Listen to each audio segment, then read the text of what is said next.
पंतप्रधान पद भोगलेल्या नेत्यांना पाकिस्तानात एकतर तुरुंगात पाठवलं जातं, फासावर लटकवलं जातं किंवा देशाबाहेर जाऊन परागंदा जीवन जगावं लागतं. पाकिस्तानच्या या काळ्या कुट्ट इतिहासात आता आणखी एक नाव समाविष्ट झालंय, ते म्हणजे क्रिकेटच्या खेळातून राजकारणाच्या खेळखंडोब्यात पडलेल्या इम्रान खान यांचं. मात्र सध्या याच इम्रान खानसाठी भारतासह जगभरातील 14 माजी कर्णधार मैदानात उतरलेत. या कर्णधारांचं नेमकं म्हणणं काय? खरंच इम्रान खान यांना जेलमध्ये मारण्याचा प्रयत्न होतोय का? आणि इम्रान यांच्यावर नेमके काय आरोप आहेत ज्याने त्यांना अटक झाली? जाणून घेऊ सविस्तर. पाकिस्तानचे माजी कर्णधार आणि माजी पंतप्रधान इम्रान खान सध्या तुरुंगात असून त्यांची प्रकृती खराब असल्याचे रिपोर्ट समोर आले होते. त्यानंतर क्रिकेटमधील दिग्गजांकडून पाकिस्तान सरकारला पत्र लिहिण्यात आलं.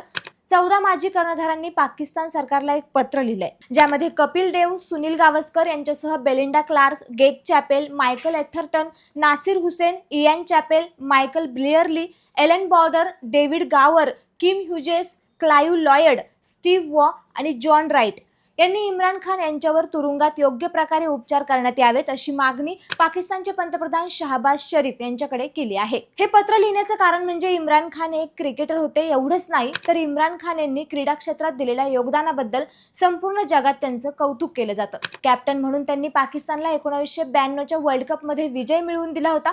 तो विजय इम्रान खान यांचं कौशल्य, खिलाडू वृत्ती, भक्कम नेतृत्व यामुळेच मिळाला होता. इम्रान खान यांनी जगातील नव्या पिढ्यांना प्रेरणा दिली. आम्ही त्यांच्यासोबत मैदानावर खेळलो आहोत, त्यांच्याकडून शिकलो आहोत. ते चांगल्या ऑलराऊंडर्सपैकी एक आहेत. त्यांचा सर्वजण सन्मान करतात. क्रिकेटमधील योगदानाशिवाय पंतप्रधान होत इम्रान खान यांनी पाकिस्तानची सेवा केली. आव्हानात्मक परिस्थितीत पाकिस्तानचं नेतृत्व केलं, असं देखील या कर्णधारांनी या पत्रात म्हटलंय. दरम्यान सध्या इम्रान खान यांची प्रकृती बिघडलेली आहे. ते 800हून अधिक दिवस तुरुंगात आहेत. तुरुंगात त्यांना दिल्या जाणाऱ्या वागणुकीबाबत प्रश्नचिन्ह निर्माण झालं असून काळजी आणि संशय व्यक्त केला जातोय. तर इम्रान खान यांच्या बहिणी डॉक्टर उझमा खान आणि अलिमा खान यांनी पाकिस्तानचे सरकार आणि लष्करावर गंभीर आरोप केलेत.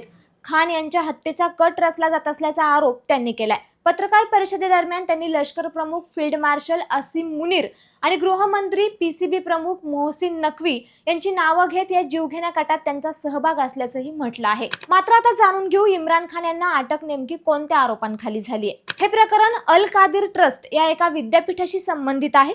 पंतप्रधान असताना इम्रान खान यांनी या विद्यापीठाला कोट्यावधी रुपयांची जमीन बेकायदेशीरपणे दिली होती. या प्रकरणाचा खुलासा पाकिस्तानातील सर्वात श्रीमंत उद्योगपती मलिक रियाज यांनी केला.